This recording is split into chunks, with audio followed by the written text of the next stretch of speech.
Sí, exacto. Sí, tiene afinidad por los comunistas asesinos.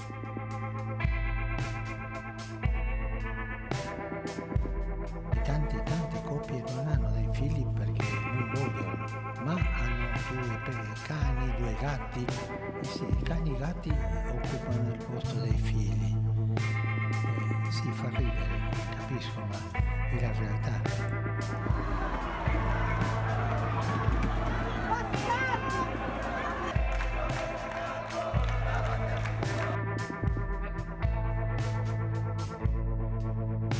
And why is this Pope so hated by so many Italians?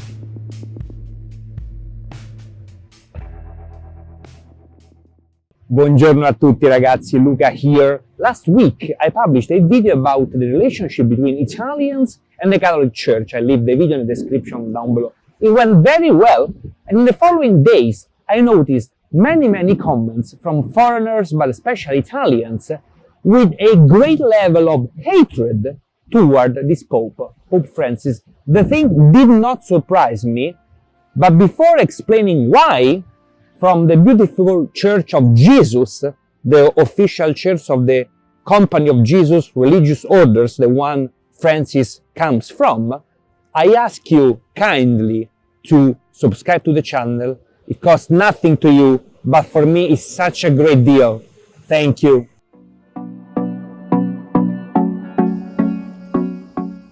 And many Italians think that no matter who sits on the throne of St. Peter, Italians will love it regardless. And that's not the case. Many of my compatriots don't like Jorge Bergoglio, the first Argentine Pope in history.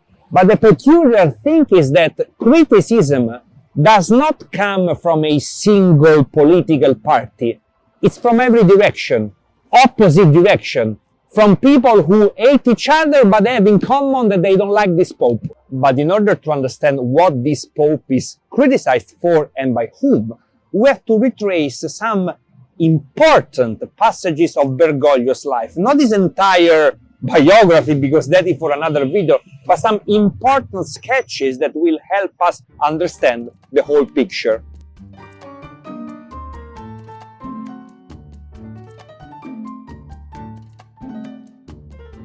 Jorge Bergoglio was born in Buenos Aires, Argentina, from a family of entirely Italian origins. And if you're interested about this important aspect of his life, I recommend you watch my video about the Italian immigration to Argentina that I link in the description down below. A family of modest financial conditions that forced him, before starting the ecclesiastical career, to do very humble jobs such as bouncer or janitor, and to attend, and this was typical of non-affluent families of Buenos Aires, a technical high school. And this is exactly the first problem, but we'll get to that in a second.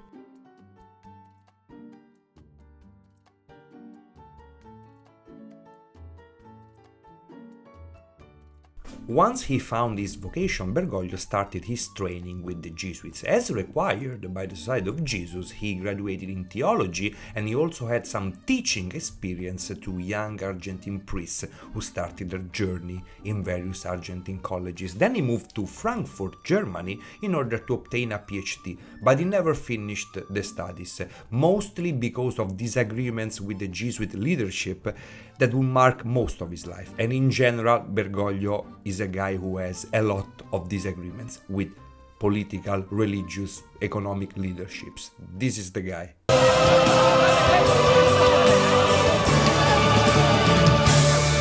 This is something you don't see every day. And in general, Bergoglio has always been much more a man of direct action, coming from humble beginnings, than a man of abstract thinking.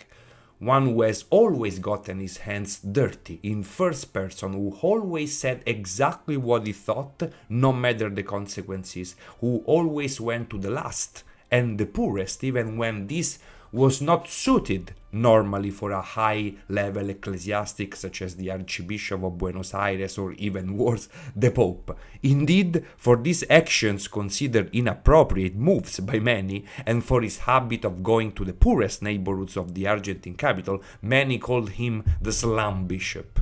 And is not being one of the greatest theologians or intellectuals in the history of the Church, as his predecessor Benedict XVI was, but rather a man of great concreteness. This pauperism of his, this way of dressing so simply without the jewels that distinguished many of his predecessors, this way of speaking so directly, of living so austere, this emphasis on the poor and on immigrants is not acceptable by a significant part of the Italian conservative Catholic right. They do not forgive him, and they will never forgive him for this attitude. Crystal clear. You go to the internet, you read some, you do comments, you have a chat in a bar, you will immediately recognize this. And this is very noticeable if we analyze the complicated relationship between Bergoglio and another politician who's not Italian, but Argentinian of Italian origin like him, President Javier Milei, the guy with the chainsaw who wants to destroy communism.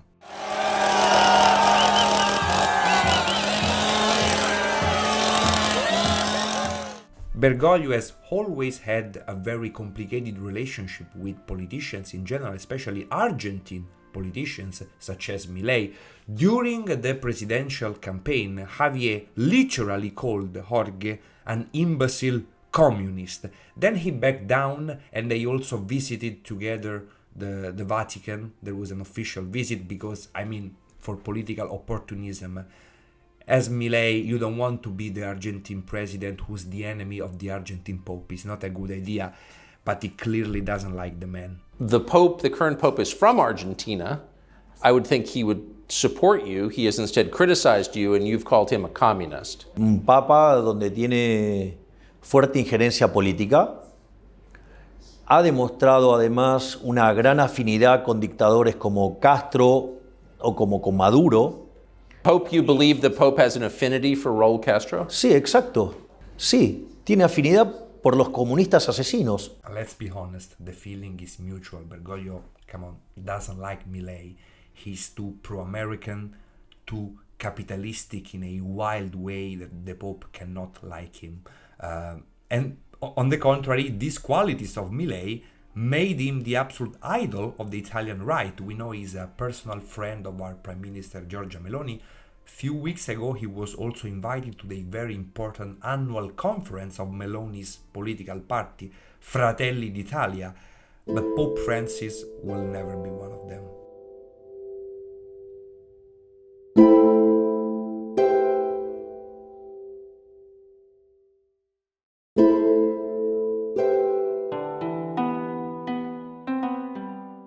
And to finally put the tombstone in the relationship between the Pope and the Italian far right, there is the important issue of migrants.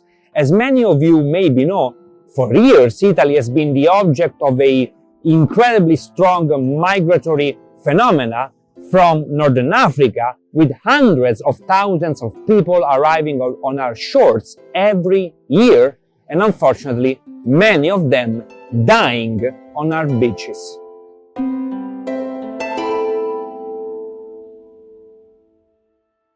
And because of this intense migratory phenomenon in Italy, for years now there has been a huge discussion, debate about what to do with this situation. Should we welcome everyone? On the contrary, should we reject everyone? And most importantly, should we save all the many sinking vessels in the Mediterranean? And Bergoglio, a man who is always very, very aware of all the contemporary phenomena in the world, entered the discussion his way. No matter the consequences, with a firm hand, not thinking about what other people might think. Bisogna dirlo con chiarezza. C'è chi opera sistematicamente e con ogni mezzo per respingere i migranti.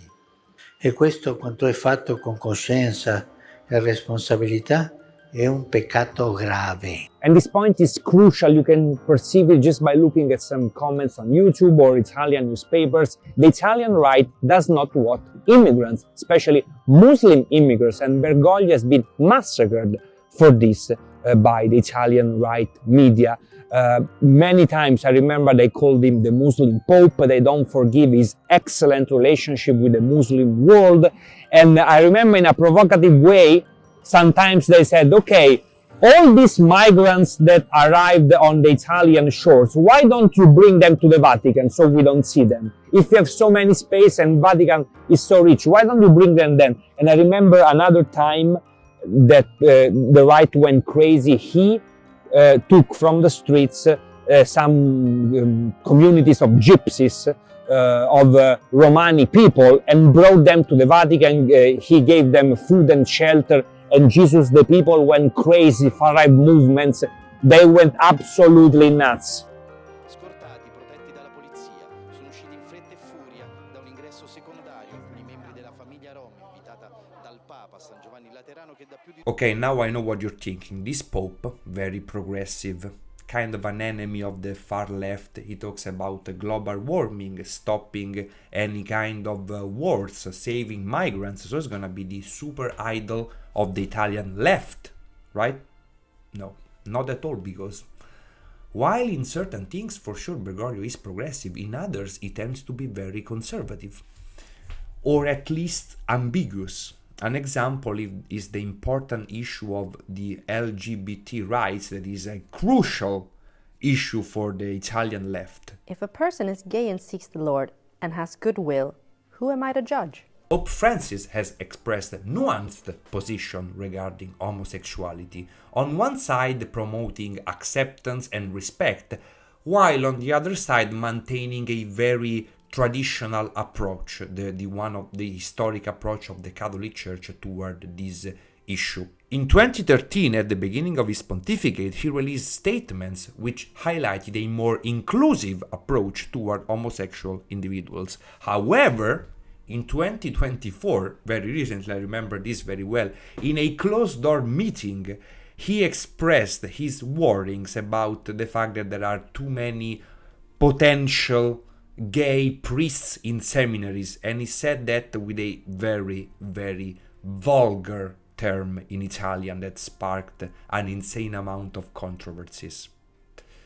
Moreover, in the same period, the Dicastery of the Doctrine of the Faith published the document Fiducia Supplicans, which opens the possibility for blessings for same-sex couples, provided they are not confused with the sacraments of marriage. So about the marriage, the thing is, Bergoglio is very open toward homosexualities in general, in my opinion, but when it comes to marriage, for him it has to be men and women.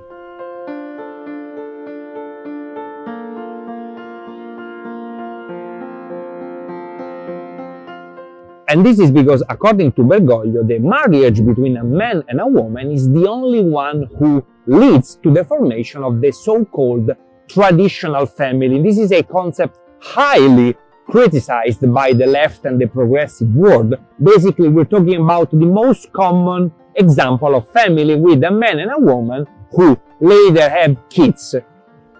But this is not easy to break down. This is a super important issue, so follow me. Bergoglio wants to lead the church out of this difficult, very difficult moment, and to do this, like it or not, during his pontificate he has demonstrated a very pragmatic approach, based more on the observation of reality than on rigidly respecting all the dogmas of the church. Now, if you ask me, my idea is that personally Bergoglio doesn't have anything against any kind of sexual orientation, a little bit because of his own conviction, but also because he knows that the church, in order to be popular once again, needs to attract any kind of people, every kind of people, to Catholicism, including people in the LGBT world. Regardless of their sexual orientation, he wants everyone once again in the world of the Catholic Church. But on the other side, he has to be strict in his vision, in his perception, because he knows very well that for 40 years, these phenomena like abortion, etc., contraception, they increased a lot. And as these phenomena increased, traditional values such as religion, traditional family, and classic marriages decreased drastically. While this phenomena decreased, Catholic Church was weakened tremendously, and this is very important, all the countries in which this secularization and these processes are at their highest, birth rates are at their lowest. A concern. The demographic winter is a real worry, at least here in Italy. It seems that a lot of people have lost the wish to have children. Lots of couples prefer to remain childless or to have one child only. Think about this. It is a tragedy. And it's exactly for this reason that in the second part of his pontificate, Bergoglio has continuously raised the issue of young people, especially young Italians, who no longer have kids. According to the Pope, this shows an excessive level of individualism and infantilism. They refuse to grow up and to become adults. E tante coppie non hanno dei figli perché non vogliono. O hanno uno e non di più, ma hanno due cani, due gatti, e sì, i cani e i gatti occupano il posto dei figli. Sì, fa ridere, capisco, ma è la realtà. In a very famous speech that I remember very well, Pope Francis heavily criticized those Italian couples who, despite not having financial problems, decided voluntarily not to have kids and to replace them with pets, which they treat just as human. And if you have a walk around in Rome, you'll notice that, I have to say, Bergoglio was not fool. There is some truth in his words.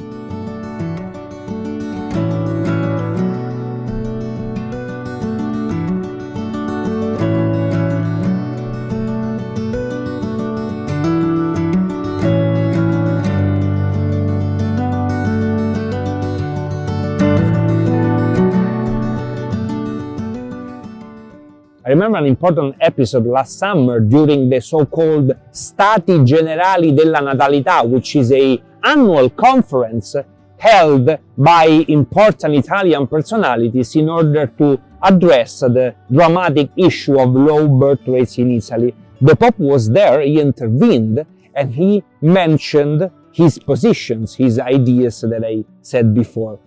And the left went nuts, crazy.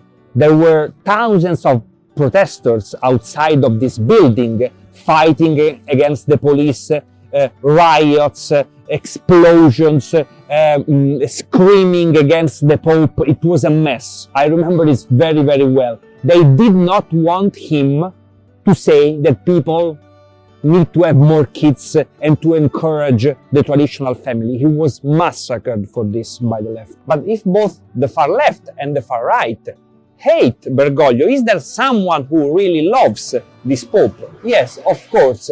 Most of the elderly, which in Italy are millions, and an important part of the moderate Catholic middle class, which on the contrary is decreasing in numbers. And Bergoglio knows this very well. See you in the next one. Ciao ciao ragazzi.